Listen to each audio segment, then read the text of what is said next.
Mga bagong motorsiklo, handog ng LGU Kidapawan sa PNP at TMEU. City Assessor's Office ng lungsod ng Coronadal, muling humakot ng parangal. At 48 bagong scholar ng ILT ng lungsod ng Tacurong, lumagda ng kontrata. Yan ang ulo ng mga balita sa Soxergen Headliners.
Magandang araw, South Central Mindanao. Narito na ang mga pangunahing balita sa Soxergen Headliners ngayong Oktubre 24, taon 2024.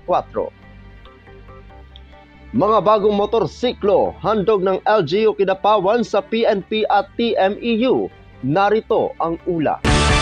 Prioridad ng lokal na pamahalaan ng Kidapawan na maprotektahan at mabantayan ang kaligtasan ng bawat mamamayan ng lungsod.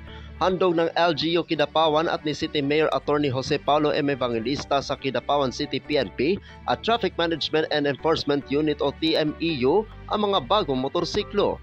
Ito ay upang makatulong sa kanilang puwersa sa paglilibot at pagpapaniguro sa kapayapaan sa kanilang area of responsibility, lalo na sa mga pampublikong lugar at malalayong barangay. Isa lamang ito sa mga hakbang na patuloy na ginagawa ng LGU Kidapawan kasama ang mga partner agencies nito upang mapalakas ang kampanya laban sa anumang klase ng krimen. Pasasalamat naman ang naging tugon ni Police Town Chief Lieutenant Colonel Dominador Palgan Jr. at Moises Cernal sa suportang kanilang natanggap mula sa City LGU. Ako ang inyong kaibigang Apolinario Thirdy Valencia para sa Soxergen Headliners. City Assessor's Office ng lungsod ng Coronadal, muling humakot ng parangal. Narito ang ulat.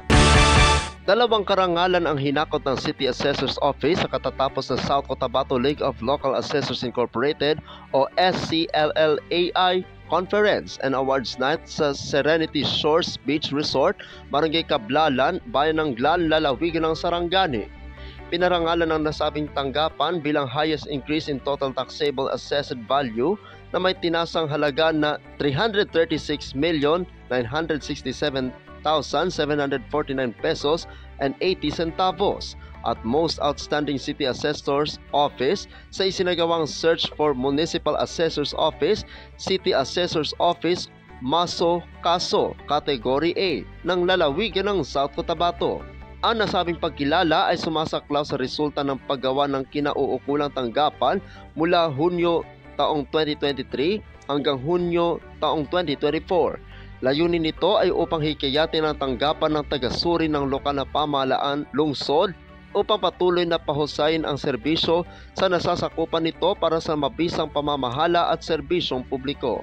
Ako ang inyong kaibigang Apolinario Thirdy Valencia para sa Soxergen Headliners. Para sa uling balita, 48 bagong scholar ng ILT ng lungsod ng Tacurong, lumagda ng kontrata. Narito ang ulat. Sa isang masiglang pagpapakita ng pag-asa at pagkakataon, nagtipon ang 48 bagong scholar ng lungsod ng Tacurong o ILT program ng pamahalaang lungsod ng Tacurong sa pamumuno ni City Mayor Joseph George Elechoncito, MD-DPA para sa isang espesyal na contract signing at stipend distribution ceremony.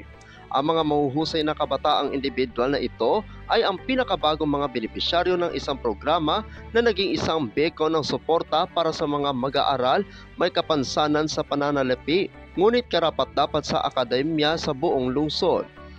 Ang event na inorganisa ng Community Affairs Office at pinangunahan ni Scholarship Coordinator Laila Pelaez Gulmayo ay dinaluhan ni City Vice Mayor Lina Omontilla na siya ring Vice Chairperson ng ILT Board, kasama ang iba pang board members kabilang ang sangguniang panglungsod o SP, Honorable Jeronimo Arsagon, Honorable Carlos Borromeo Segura Jr., City Human Resource Officer Elsa Indanao, City Budget Officer Imelda Pamplona at Engineer Alma Cordero na kumakatawan sa City Planning and Development Officer Amelia Bochorno. Sa kanyang pambunga na pananalita, binigyang diin ni Vice Mayor Montilla ang transformative power ng edukasyon at hinikayat ang mga eskolar na manatiling nakatuon sa kanilang mga gawaing pang-akademiko. Kinilala din ng seremonya ang mga nagtapos mula sa batch ng 2023-2024 ng ILT program na pinarangalan ang kanilang matagumpay na pagkumpleto ng kanilang pag-aaral.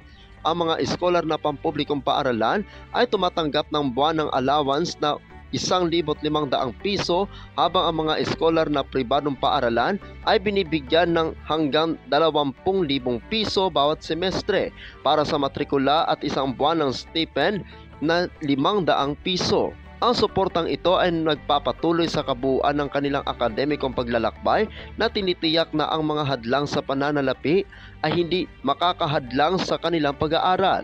Upang higit pang hikayatin ang kahusayan sa akademya, nag-aalok ang lungsod ng karagdagang mga pabuya sa pananalapi sa mga nagtatapos na eskolar ng ILT na makakamit ng mga karangalan. Ang cum laude ay makakatanggap ng 10,000 piso. Ang magna cum laude ay makakatanggap ng 15,000 piso at ang summa cum laude ay makakatanggap ng 20,000 piso. Bukod dito, nakikinabang din ang mga non-ILT students sa Educational Assistance Program ng lungsod na tumatanggap na 5,000 piso kada semestre hanggang sa sila ay makapagtapos.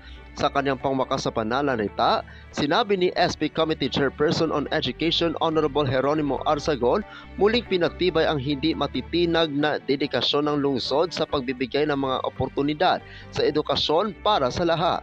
Ang programa ng ILT ay nananatiling isang mahalagang sistema ng suporta para sa mga kabataan ng Takurong na nagbibigay ng kapangyarihan sa kanila na ituloy ang mas mataas na edukasyon at bumuo ng mas maliwanag na kinabukasan.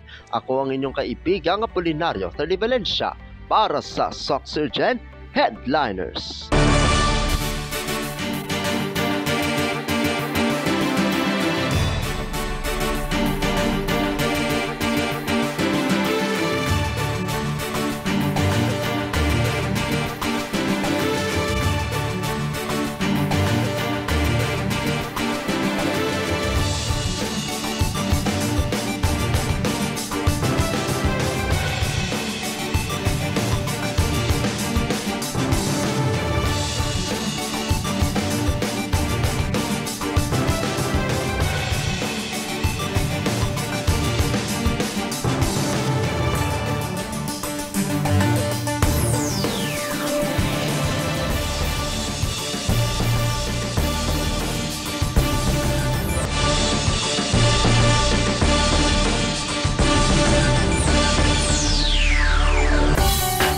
At yan ang kabuuan mga balita sa araw na ito. Mga balitang kailangan ninyong malaman, balitang walang kinakampihan, balitang totoo, balitang may dalang aral at inspirasyon. Ito ang Soxergen Headliners. Hanggang bukas, maraming salamat at magandang araw, kaibigan.